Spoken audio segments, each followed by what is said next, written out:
Little girl ran to the veterans crying, "They're beating my mama." What the veterans did, Leff.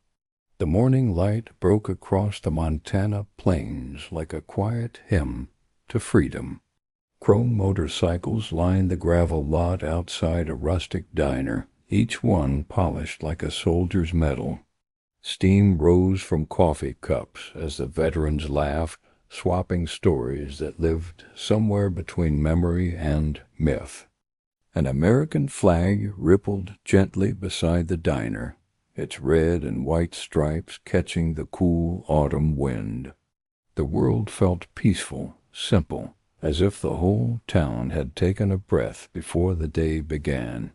Jack Cole Coleman stood beside his Harley, wiping the windshield with the edge of his worn Marine jacket. The years had etched lines across his face, but his eyes still held the sharpness of command. He checked the horizon, the golden light painting the fields in shades of amber and rust.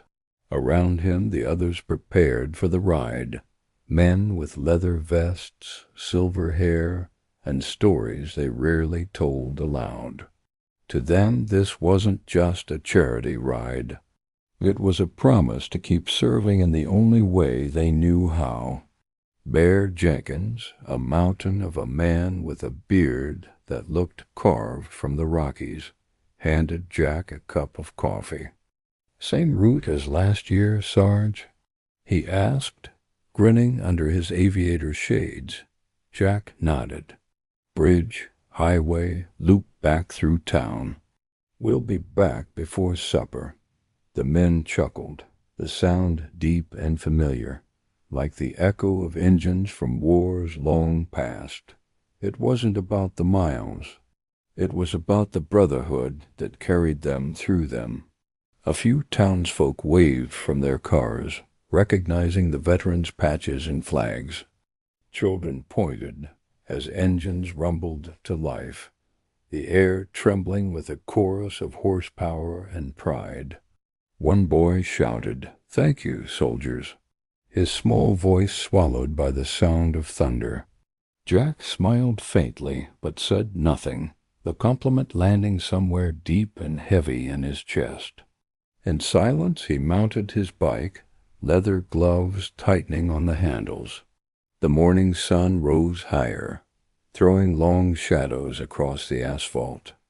Birds lifted from the telephone lines as the engines roared, ready to chase the wind. Jack felt the familiar surge of freedom, that sacred rhythm between man, machine, and open road. It reminded him of convoys through desert dawns, when the world felt endless and uncertain. But here, in Montana, the uncertainty was replaced with purpose, quiet, grounded, and pure. He looked around at his brothers in arms, Rick Saunders, the joker Mike Davis, the quiet medic, Bear, the loyal right hand. Each man carried ghosts, but they also carried pride, stitched into leather and sealed in memory. Jack turned the key, and the Harley answered with a growl that shook the morning stillness. The veterans lined up in formation, flags fluttering behind them like wings, and for a moment it felt like time itself saluted them. As they rolled toward the edge of town, Jack breathed in the crisp air of pine and diesel. He thought about how far they'd come, from foreign sand to home soil. Every ride reminded them that service didn't end when the uniform came off. It simply changed form, taking the shape of community, compassion, and purpose. The road stretched ahead, wide, endless, waiting to be earned once again. Jack adjusted his rear-view mirror and caught the diner shrinking in the distance. He saw his reflection, the gray in his beard, the weight of unspoken stories behind his eyes. He wasn't chasing adrenaline anymore. He was chasing peace, the kind earned by doing something that mattered. But he had no idea how much this day would test that peace. As the bikes thundered through the valley, the flag whipped furiously in the wind. The veterans rode like one heartbeat, steady, loyal, unbreakable. Sunlight danced on their helmets, flaring like sparks of old glory. The road hummed beneath their tires, whispering of the miles to come. And somewhere beyond that next bend, destiny waited, watching quietly. By mid-morning, the group stopped at a diner perched near the Yellowstone Bend. Its faded sign read Marlene's Home Kitchen, and the smell of bacon drifted through the cold air. Jack parked first, his bike settling on the gravel like a beast at rest. The men followed, engines falling silent one by one, leaving only the sound of wind and birds. For a few moments the world felt suspended, calm, ordinary, and kind. Inside, locals greeted them with nods and smiles that carried quiet respect. These men weren't just customers. They were hometown heroes in leather and steel. Bear joked with a waitress about her pie. Rick tuned a guitar near the jukebox, and laughter filled the air. The diner walls were lined with old photos, soldiers, families, football teams, and flags. It was the kind of place where memories outnumbered strangers. Jack sat near the window, watching sunlight glint off the row of parked bikes. He took a slow sip of coffee, the warmth cutting through the mountain chill. A young boy approached timidly, clutching a napkin and pen. "Sir, can I get your autograph?" Jack chuckled, shaking his head. "We're not famous, kid," the boy grinned. "You ride like heroes." Bear slapped the table, laughing so hard his chair creaked. "Out of the mouths of babes, huh?" Jack just smiled, his eyes softening with something between pride and melancholy. Heroes. The word never sat right with him. He'd seen too many real heroes buried under folded flags to ever claim that title. But he let the boy's words rest there, gentle as the morning light. Outside, the rest of the riders checked their routes, laughing, adjusting their gear. The road shimmered in the distance, inviting and endless. Jack leaned back in his chair, the chatter of the diner washing over him like an old song. He thought about his unit, about men who never made it home. The ride was for them, every mile, every flag, every laugh under open sky. Bear raised his mug. To the fallen and to the ones still standing. The table echoed with the clink of cups, the unspoken oath of survivors. For a heartbeat, silence filled the room, reverent, sacred, whole. Jack nodded, feeling the weight of the moment settle deep in his bones. Outside, a hawk circled high above the pines, free and watchful. Then the piece cracked, a faint sound, distant but sharp, cutting through laughter. Jack frowned and turned his head toward the woods across the road. It was faint at first, like the echo of a cry carried by wind. Bear lowered his mug, listening too, brow furrowing. The sound came again, closer, trembling, unmistakably human. "Did you hear that?" Rick asked, already on his feet. Jack rose slowly, his chair scraping against the floor. The air shifted, heavy with something unseen but urgent. The men exchanged looks, instinct taking over where conversation stopped. And in that single shared glance, the brotherhood of the road became a brotherhood of duty once again. The sound came from the tree line, faint at first, then sharp enough to still every conversation. Plates clattered. Chairs scraped. The veterans turned toward the window, brows tightening. Through the morning haze, a small figure broke from the woods, stumbling through the gravel lot. A girl no older than 7, barefoot, drenched, red jacket torn at the sleeve. Her voice cracked the quiet like glass. "Please, my mom's car went into the river." For a second no one moved. The world seemed to pause, stunned by disbelief. Then Jack was already on his feet, his chair crashing backward. Coffee spilled, boots thudded against tile, and Bear followed close behind.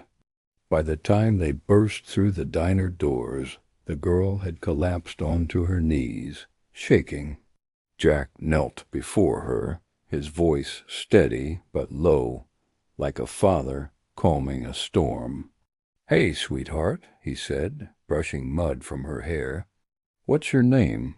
Emily," she gasped. "My mom, her car, it fell. She's in the water." Tears mixed with river silt on her cheeks, her small hands trembling against his sleeve. The other veterans crowded behind him, faces hardened with purpose. Jack's tone sharpened into command. "Where?" Emily pointed down the winding road toward the bridge, her finger quivering. "The old one," she whispered. "The one by the bend." Jack's pulse quickened. He knew that bridge, its wood warped and rails rusted. "How long ago?"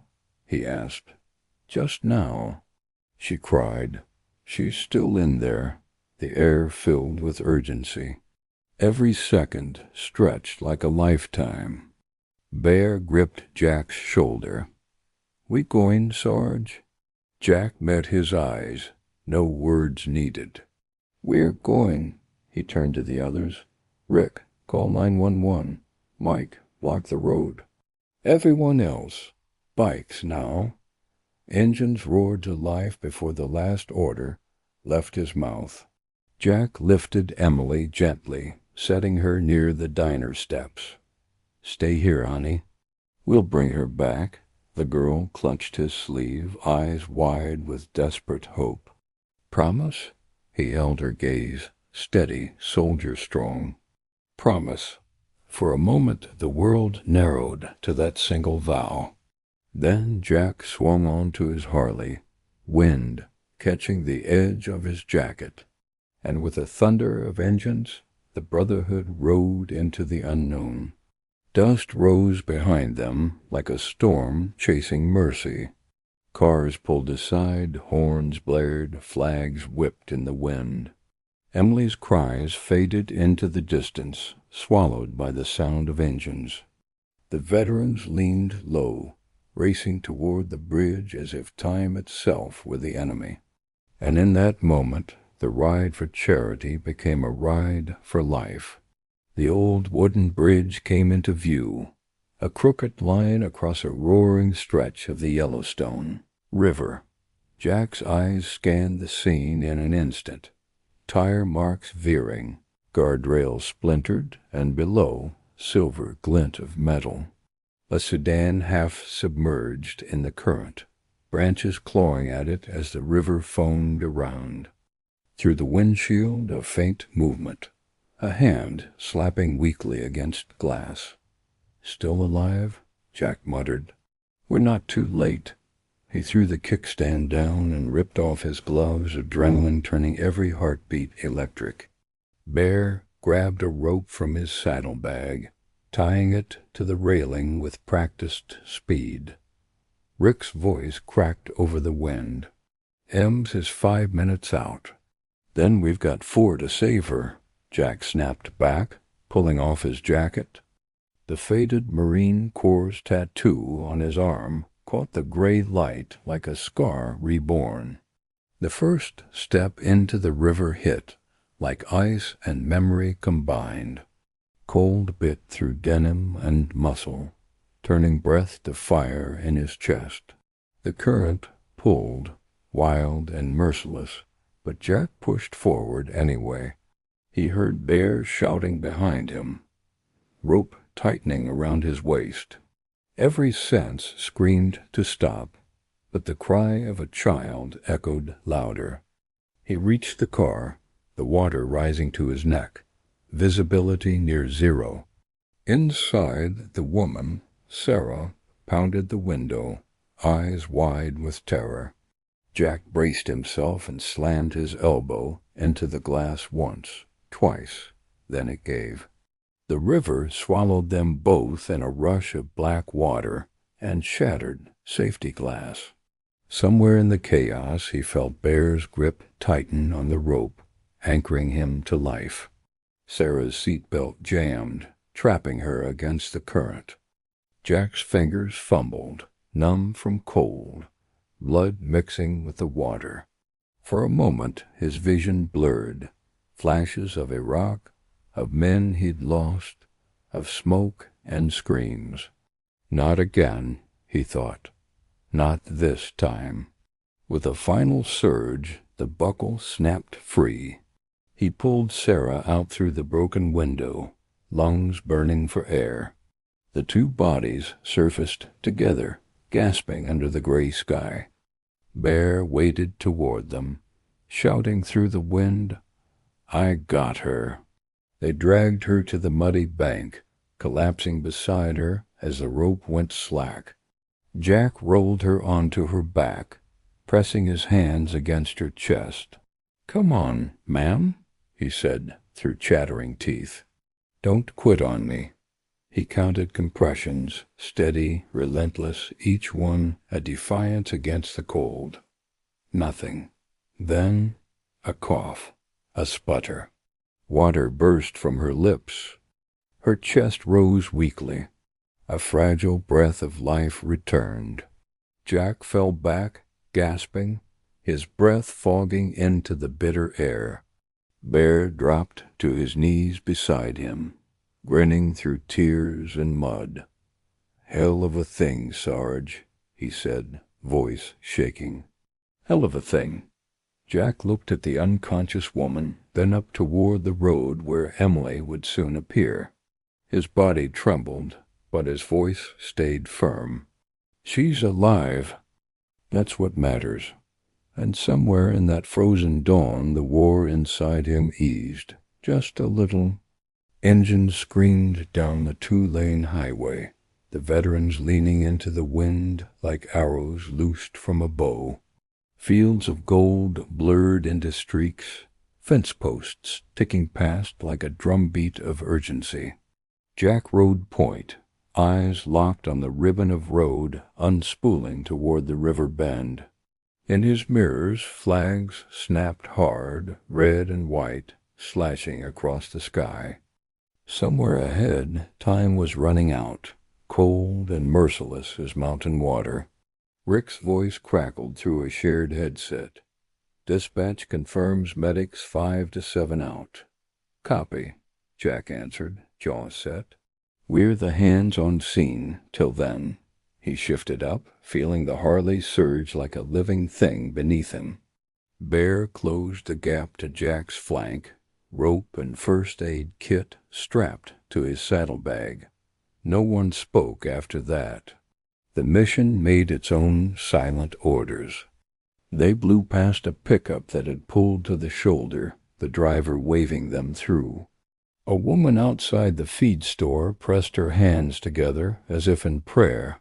The veterans didn't see, but the town felt the urgency ripple through it. Even the birds seemed to lift higher off the telephone lines, startled into flight.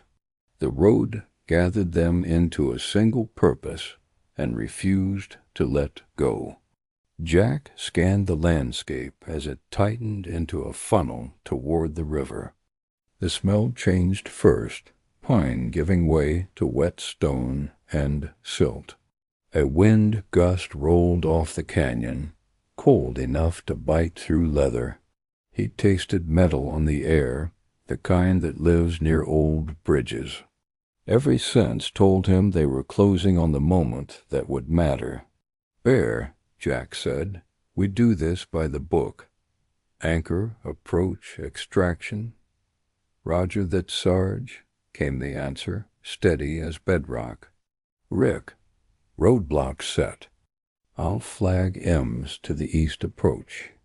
"Good," Jack said, a commander's calm covering a storm.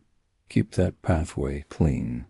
No delays, no second chances. The last curve reared up and the guardrail flashed under cloud-pale light. Tires hissed as they slowed in a controlled slide, boots hitting gravel. Silence slammed down, loud as thunder after engines cut. All that remained was the river's roar, old and unkind. Jack felt the world narrow to a point as sharp as broken glass. He tossed his helmet onto the seat and stripped his gloves. Bear was already pulling rope, looping a bowline with hands that didn't tremble.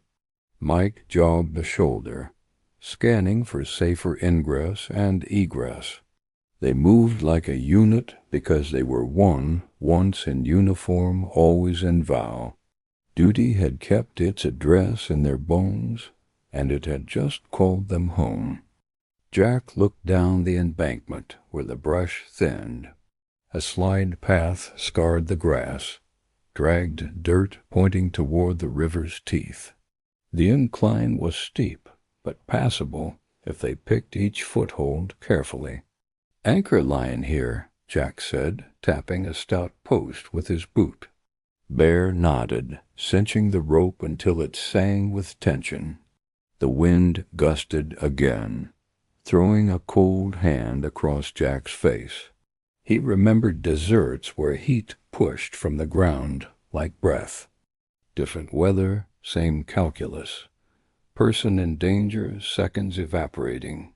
He drew one steady breath, centering the world on the next right move. "On me," he said, and started down into the brush. Behind them, traffic stopped by Rick stacked into a respectful hush. No horns, no angry revs, only faces turned toward the river. Old men took off their caps. A teenager bowed his head. Community gathered like a living witness to courage and motion. And in that quiet the veterans disappeared below the guardrail, chasing life. The river burst into view, a churning sheet of pewter muscle shouldering past boulders. Mist lifted off the surface, cold breath from the canyon's throat. Halfway out, a silver sedan bobbed, nose down, pinned by a fallen limb. The current clawed at its doors with tireless hands. From inside, a pale shape moved, frantic, weakening, real. Jack dropped to a knee behind a screen of alder, calculating angles. Current's faster center channel. We work the eddies along that gravel bar. Bear followed his gaze, already uncoiling slack for the swim line. Mike pointed to a downstream shelf, a dirt tongue that might receive a body. Extraction zone there. Less undercut, better footing. Jack tested the shoreline with his boots, stones sliding like marbles. He lowered himself into a crouch, feeling for purchase he could trust. The water's voice was a relentless order to hurry and to think. He chose thinking because thinking saved lives when speed alone did not. Anchor one here. Secondary tie-off to that stump. They worked without waste, rope ringing from glove to glove. Bear lashed the primary line high, keeping it clear of snags. Mike tied a harness that could cinch around a torso underwater. Jack measured the swim with his eyes, mapping the push and pull. Entry point is that break in the reeds, lowest turbulence on approach. For a heartbeat, memory tried to steal the ground from under him. Faces from another river, another year, flashed up like flares. He'd placed them gently on a shelf in his mind and closed the door. This was not then. This was now, and a mother still breathed. Duty sharpened to a needle point and found his spine. "Bear, you're my anchor. If I go under, you haul hard and don't stop." "You got it, Sarge," Bear said, eyes steady, knuckles white on the rope. Mike, eyes downstream. If she slips the harness, you're the catch. Mike's nod was a promise, simple and unbreakable. The river threw cold spray across their faces and dared them forward. Jack shrugged out of his jacket, muscles tightening under the mountain air. He wrapped the line twice around his waist, tested the bite. "On my count," he said, voice low like prayer said by habit. He tasted silt, iron, and the nearness of another human's need. 1, 2, 3. He stepped into the water. Icy shock shot up his legs, climbed his back, seized his breath. He staggered once, then set his stance and pushed. The line sang as Bear paid it out, measured and firm. Jack angled for the eddy, letting the current shoulder him sideways. Each yard won felt like it had to be earned twice. He reached the gravel bar and stood chest deep, facing the sedan. Through the glass, the woman's eyes found his fear, hope, and fading time.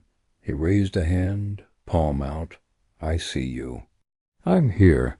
Her palm found the window, a fragile mirror of faith. Jack braced himself for the final approach, heart steady as a drum. Behind him, the rope tightened with Bear's weight and resolve. Downstream, Mike moved to the shelf, eyes locked, ready to receive. Up on the shoulder, a cluster of townsfolk stood in hushed tableau. Flags on the bikes lifted and snapped defiant color against gray water. Jack filled his lungs, lowered his head, and drove into the current toward her. The river swallowed him whole. Icy darkness crushed the air from his lungs and filled his ears with the roar of 1,000 stones. Jack's body seized, but instinct drove him forward, one stroke at a time through black current. The rope at his waist thrummed, Bear's anchor pulling tight against every surge. Each heartbeat hammered against the cold, counting down a life he refused to lose. He reached the car door, hands blue, knuckles raw against metal. The glass shimmered, warped by current, but inside the woman's eyes pleaded through distortion. Jack mouthed, "Hold on," bubbles escaping in silver threads. He swung his elbow again and again, until the window burst like a gunshot under water. Shards drifted like snow, each one catching a fragment of light. The river fought to claim them both, pulling, twisting, relentless. Jack reached inside, fumbling for the seatbelt in blind, icy chaos. His shoulder screamed with pain, an old injury ripping open with the effort. Memories clawed up. Desert sun, smoke, men calling his name, voices cut short. He crushed them down with a single thought. Not this time. The buckle jammed once more. Jack braced both feet and tore with everything left in him. The strap snapped, and the woman's body floated free, limp, and weightless. He wrapped his arm around her chest and kicked upward, lungs burning for air. Bear's roar cut through the water's scream, the rope jerking hard as he hauled. Light widened above them, blinding, holy, and near. They broke the surface in an explosion of sound and breath. Jack coughed river water and dragged Sarah toward the bank. Bear waded out waist deep, grabbing the rope and pulling them in. Together they stumbled onto the mud, collapsing side by side. Sarah's lips were blue, her chest still. "Come on, lady," Bear muttered, voice trembling. "Stay with us?" Jack rolled her flat and pressed both hands over her heart. Water streamed from his hair as he counted compressions aloud. 1, 2, 3. His voice rasped against the wind. He didn't stop to think, he just kept pressing life back into her. The seconds stretched, fragile as glass. Nothing. Then a tremor, a twitch beneath his palms. A cough, weak and wet, broke the silence. Water spilled from her mouth. Her chest rose, shallow but real. Jack sagged, shoulders shaking, relief and exhaustion colliding. "Atta girl," Bear whispered, wiping his face with a soaked glove. The wind cut colder, but none of them felt it any more. Up the hill, sirens wailed, distant salvation growing closer. Jack turned his face toward the sound, his breath a ghost in the air. "She's alive," he said quietly. "We got her." The river gurgled behind them, already reclaiming the place where the car had been. Jack looked down at his trembling hands, veins dark under pale skin. He realized they were steady, not just her heartbeat, but his own. The past had always drowned him. Today he'd pulled something back. For the first time in years he felt worthy of breathing. Emily's voice cut through the wind, high and trembling. "Mama!" She came running down the embankment, her small feet sliding through the mud. Sheriff Hawkins grabbed for her, but she slipped past, arms wide and wild with hope. Jack turned just as she fell beside her mother, crying. "She's breathing." Sarah's eyes fluttered open, unfocused, frightened, then full of light. The paramedics rushed in, their red jackets a flare of order and chaos. One checked vitals while the other wrapped blankets around both mother and child. Bear staggered to his feet, mud streaking his beard, and barked a laugh half joy, half disbelief. Jack sank back on his heels, the adrenaline fading into bone-deep ache. He'd forgotten how heavy peace could feel after a fight. Sheriff Hawkins crouched beside him, hand on his shoulder. "You boys saved 2 lives today," he said, his voice rough with pride. Jack just nodded, eyes fixed on the flag stitched to Bear's sleeve. "Just did what we were trained to do," he murmured.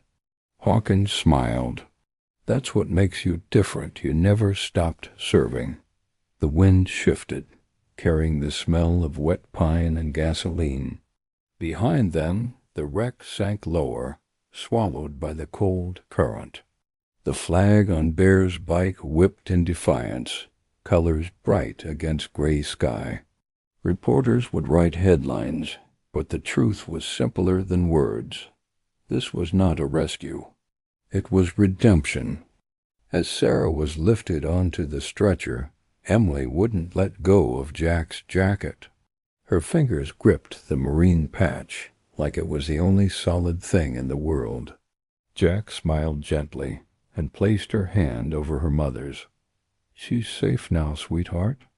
The girl looked up at him through tears. "You're a hero." He swallowed hard, shaking his head. "No, honey. Just someone who didn't quit." The medics carried them up the embankment, wheels crunching over gravel. Bear limped beside Jack, shoulder against shoulder, both shivering but upright. "Hell of a morning ride," Bear said, voice cracked but light. Jack laughed once, quiet and genuine. "Didn't expect a river stop." Their boots left twin tracks in the mud, proof that they'd stood their ground. The crowd parted as the veterans climbed back toward the road. No applause, no ceremony, just silence and respect. Old men nodded. Mothers held their children closer, and somewhere a flag waved slow.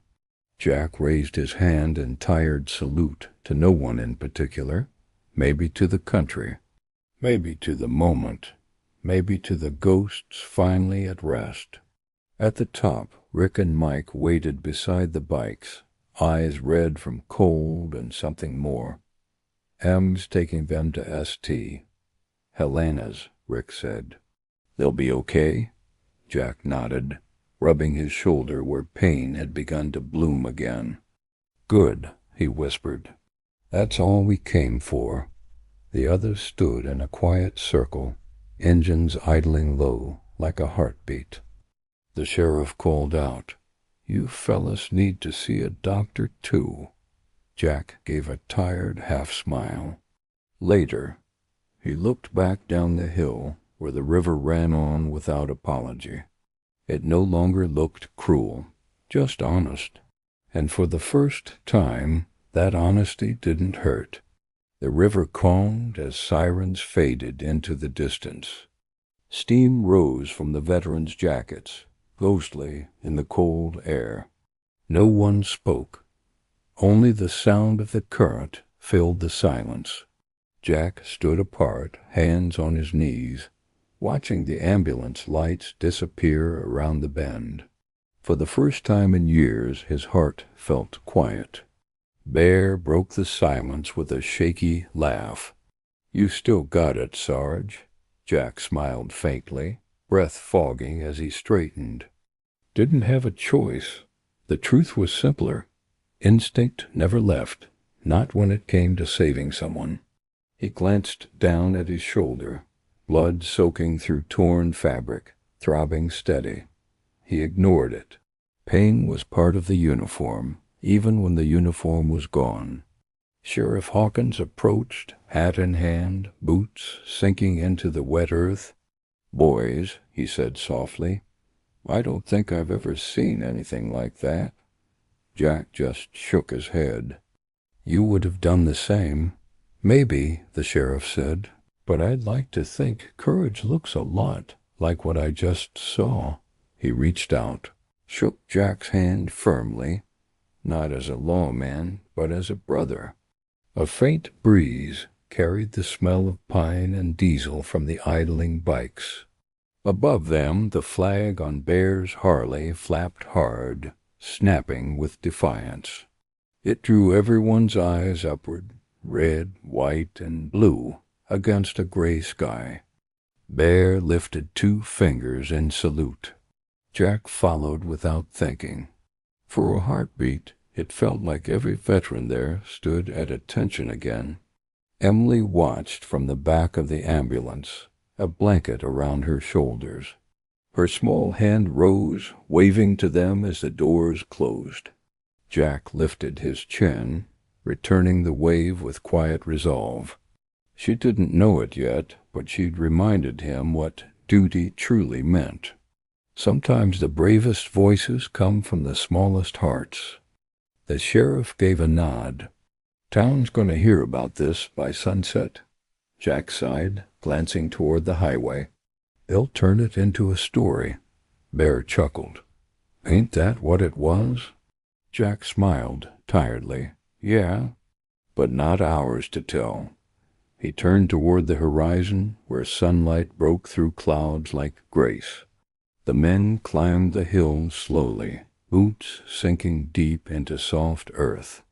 They moved in silence, shoulders slumped, eyes on the winding road home. Behind them the river roared on, same as before, indifferent and eternal. But something unseen had shifted, both in water and in them, the kind of shift that doesn't fade with time. At the top, the bikes gleamed under the pale light. Engines rumbled to life, each one steady and low, like a living heartbeat. Jack mounted his Harley, flexing his stiff shoulder and exhaling hard. He looked back one last time, at the river, the bridge, the place it happened. Then he whispered, "Thank you," though he wasn't sure to whom.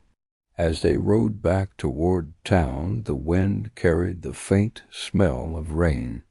Clouds gathered over the ridge, dark and heavy, promising another storm. But Jack didn't mind. Storms didn't scare him anymore. He'd found his footing again in ice, mud, and mercy. And somewhere deep inside, the American spirit burned steady as ever. By nightfall, the story had already spread across Montana. Headlines called it, "Veterans Save Mother and Child from Icy River." Local radio played the news between songs about small towns and freedom. At the diner, people gathered, replaying the tale like a prayer. They spoke of courage, of loyalty, of men who still lived by their code. Jack didn't listen to any of it. He was back at his shop, lights low, alone. His tools lay untouched on the workbench, next to an old photo of his unit. The rhythmic tick of a wall clock filled the silence. Outside, rain tapped gently against the tin roof, steady, cleansing. Bear's laughter still echoed faintly in his ears. He stared at the photograph, 6 men in desert sand, arms slung around each other. 2 of them were gone now. He ran a thumb over their faces, remembering the last time he'd heard their voices. Saving Sarah hadn't erased their ghosts, but it had softened their grip. He finally felt like he'd done something that honored them. A knock came at the door, slow, familiar. Bear stepped in, holding 2 steaming mugs of coffee. "Can't sleep either?" he asked, setting one down beside the tools. Jack smiled faintly. "Never could after a fight," Bear nodded.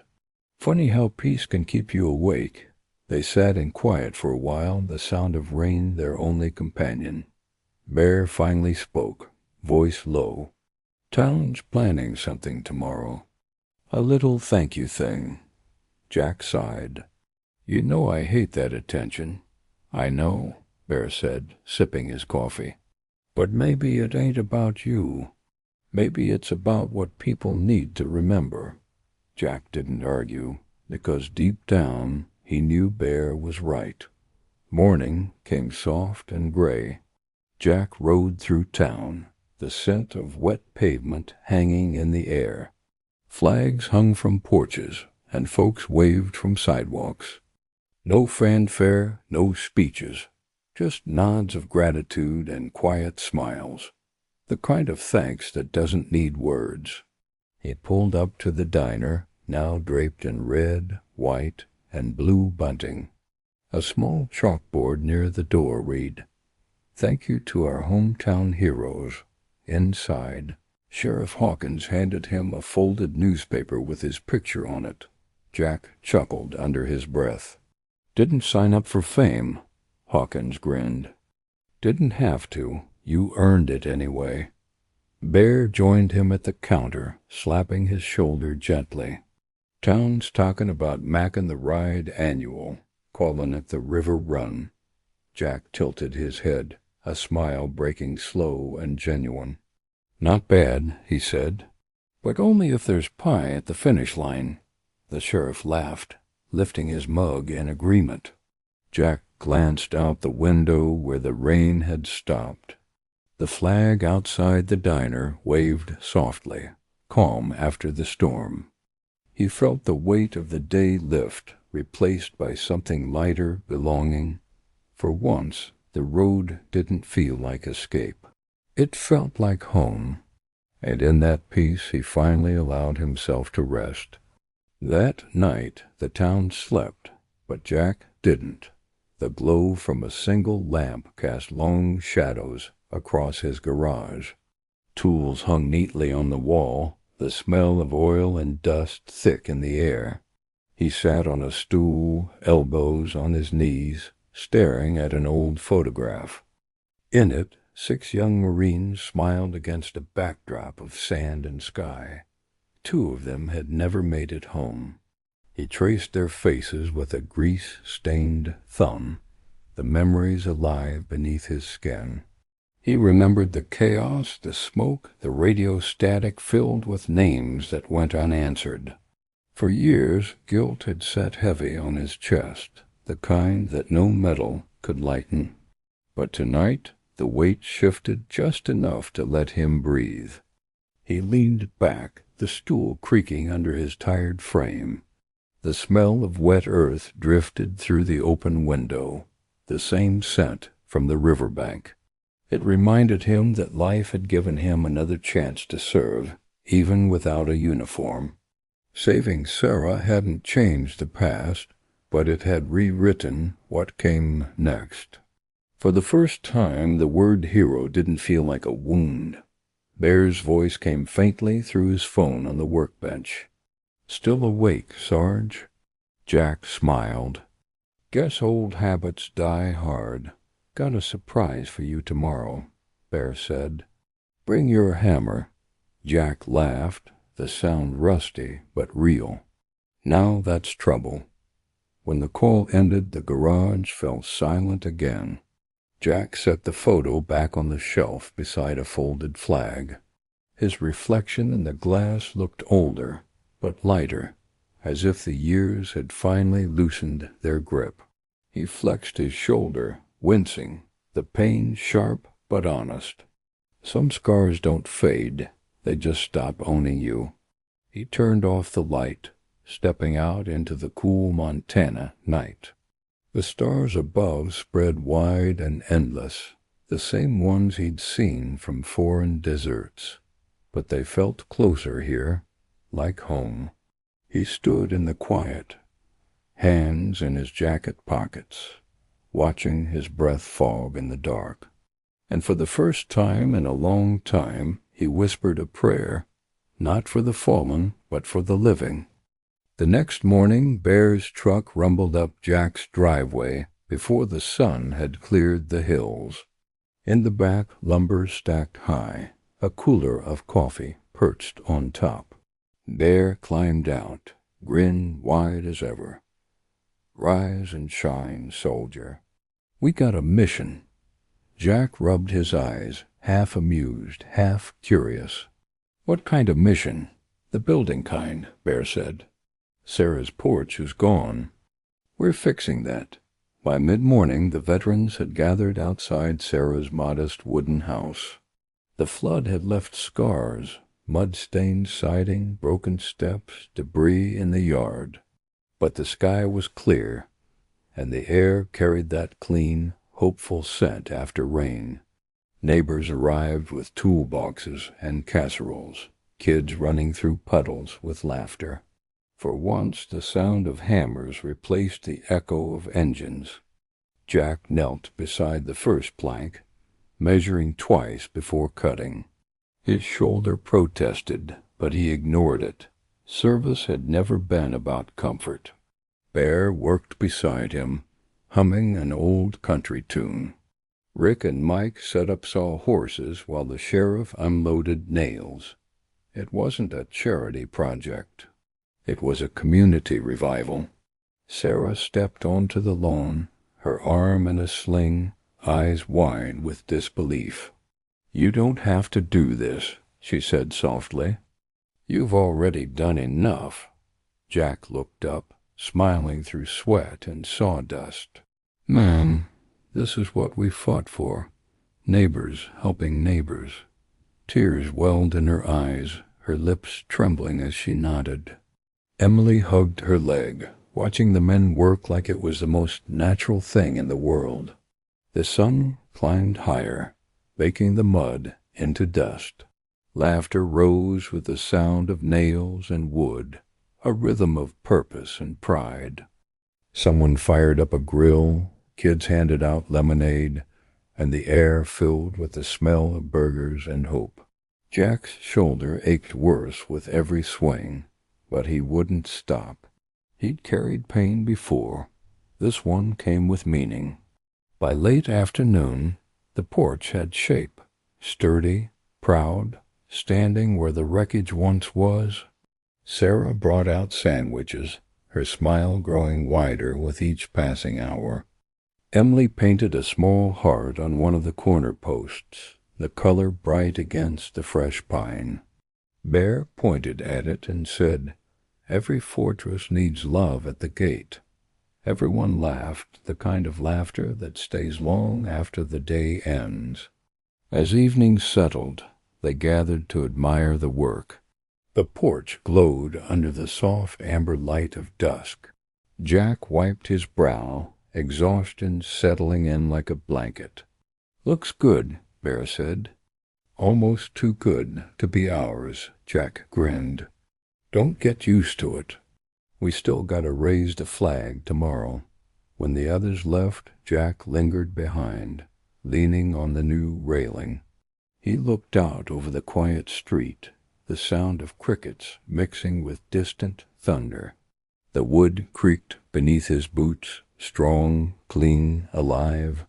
He thought of his brothers who never came home and of the peace that finally had. And as he walked away, the porch light flicked on behind him, glowing like a promise kept. The next morning dawned gray and heavy, clouds pressing low over the valley. Rain threatened, but the veterans worked anyway, hammers ringing like defiance against thunder. Jack's shoulder burned with every swing, but he kept his rhythm steady. Each nail felt like an oath driven into the wood. He wasn't just building a porch. He was building his peace. By noon, the first drops fell, soft, scattered, teasing. Bear looked up, squinting. "You think she's gonna pour?" Jack smirked. "Wouldn't be a proper job if it didn't." The wind picked up, shaking the new beams, scattering sawdust like snow. Still, no one stopped. When the rain came harder, volunteers started to pack up.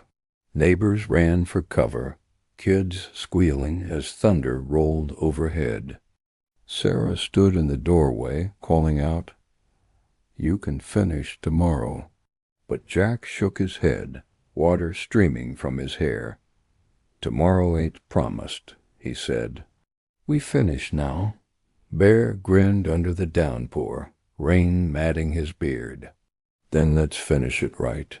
They worked through the storm, soaked to the bone, boots sinking into mud. Boards slipped, nails bent, tempers flared, but not a single man quit.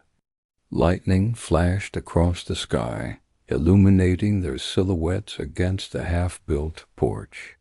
In that flash they looked like soldiers again, standing their ground in the storm. Jack's injured shoulder throbbed until his hand went numb. Bear noticed and tried to take the hammer, but Jack refused. "I got it," he said, voice steady through the wind. "I always get it." The others followed his lead, pushing through exhaustion and pain. The porch rose beam by beam, stubborn as the men who built it. As night closed in, thunder boomed one last time. Then silence. The storm broke suddenly, the rain easing to a cold drizzle. Jack leaned on his hammer, chest heaving, hair plastered to his forehead. The last plank was down, the structure standing firm and proud. They'd built through the worst of it, and the worst had passed. The clouds thinned just enough to let through a single shaft of light. It fell across the porch, golden and still trembling from rain. Bear stared at it, awe softening his rugged face. "Would you look at that?" Jack followed his gaze, a faint smile breaking through fatigue. "Guess even storms salute what's worth standing for." They gathered their tools, mud caked on their boots, shoulders slumped from effort. The air smelled of wet wood and victory. Sarah stepped outside, eyes wide, voice catching. "You finished in this?" Jack just nodded, wiping his brow. "Didn't come this far to stop halfway." She didn't answer. She just hugged him, tears lost in the rain. Bear clapped Jack's back hard enough to jolt him forward. "Flag goes up tomorrow morning, Sarge. Bright and early." Jack smiled, tired but proud. "Wouldn't miss it for the world." The others laughed, packing up their tools as the thunder faded for good. And in the calm that followed, only one sound remained, the steady drip of rain on new wood. The morning broke clear and bright, the storm washed clean from the sky. Sunlight spilled across the fresh porch, making the wet boards shine like polished stone. The veterans gathered quietly, coffee steaming in their hands. Sarah stood on the steps beside Emily, both smiling through tears. For once there was no rush, only gratitude. Bear held the small folded flag that had traveled with them through every ride. The edges were frayed, colors soft by time, but its meaning hadn't aged a day. Jack took it gently, unfolding it with reverence. The morning breeze caught it, making the fabric ripple like memory made alive. Then he raised it high, securing it to the new porch rail. When the flag unfurled, sunlight caught the red, white, and blue in perfect balance. The fabric snapped once, sharp, proud, final. Everyone there instinctively straightened, hands to hearts, heads bowed. Even the wind seemed to still, holding its breath. Jack saluted, the gesture smooth, practiced, eternal. "This," he said softly, voice carrying over the yard, "is what we fought for." His eyes swept across the faces before him. Old soldiers, young kids, grateful neighbors. Not the medals, not the parades. This, neighbors helping neighbors. That's America. Sarah pressed a hand to her mouth, tears slipping down her cheeks. Emily whispered, "Mama, that's our flag." Bear leaned close, his deep voice gentle. "Now it is, little one." He handed Emily a small wooden plaque, engraved by the sheriff overnight. It read, "In honor of those who never stopped serving." Emily traced the letters with her fingertip, smiling shyly. Jack watched her, eyes shining, pride quiet, not boastful. The crowd clapped once, then twice, until applause rippled through the street. Some cheered, others simply stood in silence, moved beyond words. The flag caught the wind, flapping strong and steady, as if saluting them back. The veterans exchanged nods, no speeches, no grand declarations. They didn't need them. The flag said it all. As people drifted away, Sarah lingered on the porch, watching the colors wave. Jack stood at the gate, helmet in hand, ready to leave. She called out, "How can I ever thank you?" He smiled, quiet and sure. "By never taking that flag down." She nodded, clutching Emily close as the wind lifted her hair. Bear rolled up beside Jack on his bike, engine rumbling low. "Think we did all right, Sarge?" Jack smiled, slipping on his gloves. "We did more than all right." They kicked up dust as they rode off, sunlight glinting on chrome and courage. Behind them the flag waved, steadfast, eternal, home. And somewhere on the breeze, the town's new name for that day took hold, the River Run, a reminder that heroes don't stop serving when the war ends. They just trade battlefields for front yards and rifles for hammers. But their hearts never leave the fight for what's right. Months passed and the porch weathered its first Montana winter. Snow dusted the steps where the veterans once stood, each flake catching the morning light. From the road the flag still waved, edges a little worn, colors a little softer. But it never dipped, never frayed beyond pride. It stood as steady as the men who'd raised it. Every Memorial Day, Sarah and Emily placed flowers at the porch rail. Neighbors stopped to salute, hats pressed to hearts, engines idling in quiet respect. The veterans rode by in formation, chrome gleaming like a river of light. Their flags fluttered behind them, not for war, but for remembrance.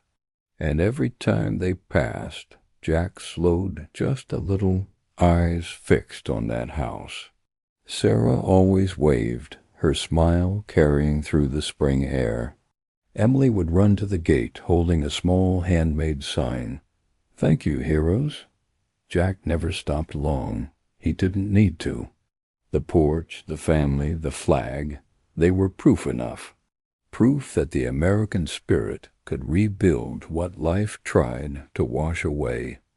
Back at his garage, Jack kept the photo of his unit above the workbench. The faces no longer haunted him. They guided him. He'd learned that courage doesn't vanish when the uniform comes off. It just changes shape, into kindness, into service, into standing tall when no one's watching. The war was over, but his mission never ended. Bear would drop by sometimes, still loud as ever, still calling him Sarge. They'd share coffee, laughter, and stories that belonged to no one but them. Other veterans joined, too, young and old, patched jackets and proud hearts. They didn't talk about medals or politics, just people, purpose, and home. Their bond was unspoken, the kind only those who bled for something understand. One morning, Jack found Emily's drawing tucked into his shop door. It showed a porch, a flag, and 5 stick figures smiling beneath it. At the bottom, written in a child's careful hand, "Thank you for saving my mom." He stared at it for a long time, heart swelling with something too deep for words.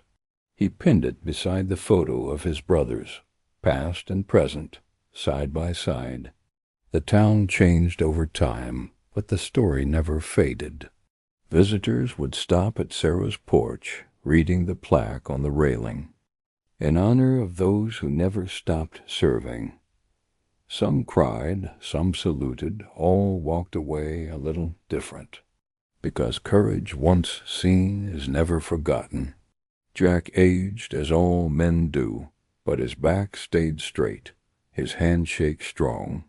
He'd still ride on Sundays, wind cutting through the canyons, flag trailing behind. Every mile reminded him that peace must be earned, again and again, and that honor doesn't rust or fade.